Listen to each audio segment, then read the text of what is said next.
Nous sommes maintenant avec un des membres gagnants du prix Filon spécial jury. C'est les Jardins du patrimoine qui ont gagné cette année ce filon-là. Je pense que vous êtes très fiers et vous n'êtes pas le seul. Vous êtes une grosse équipe en arrière des Jardins du patrimoine. Voulez-vous me parler un petit peu de l'entreprise?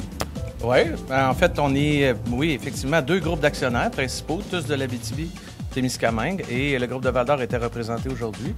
Mais c'est depuis encore 7 ou 8 ans qu'on travaille sur le projet.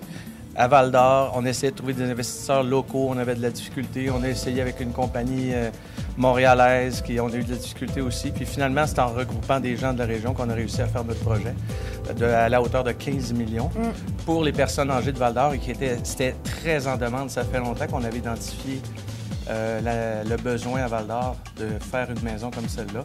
Et on la voulait, nous, plus luxueuse ou avec plus un peu de facilité pour nos personnes âgées. Évidemment, on voulait les garder en région parce qu'il y avait une sortie des personnes âgées vers les grands centres, justement par manque de ce type de résidence-là.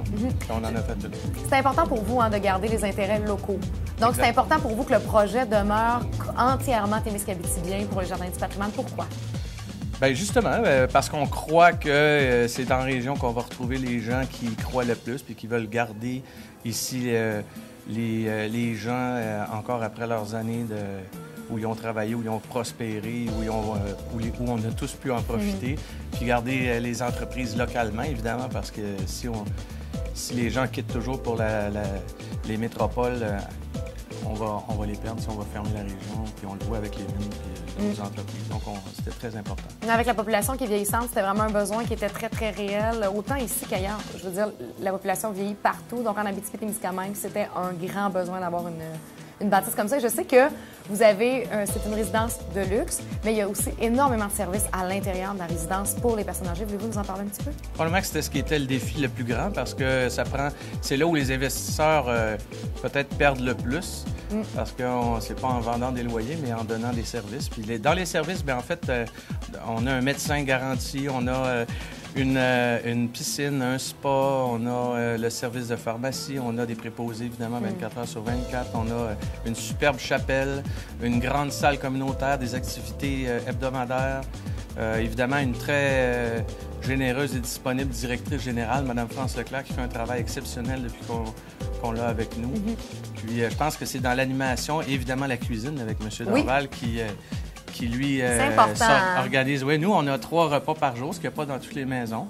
Des fois, les gens trouvent ça dur. Ils disent « j'aimerais bien manger chez moi de temps à autre ».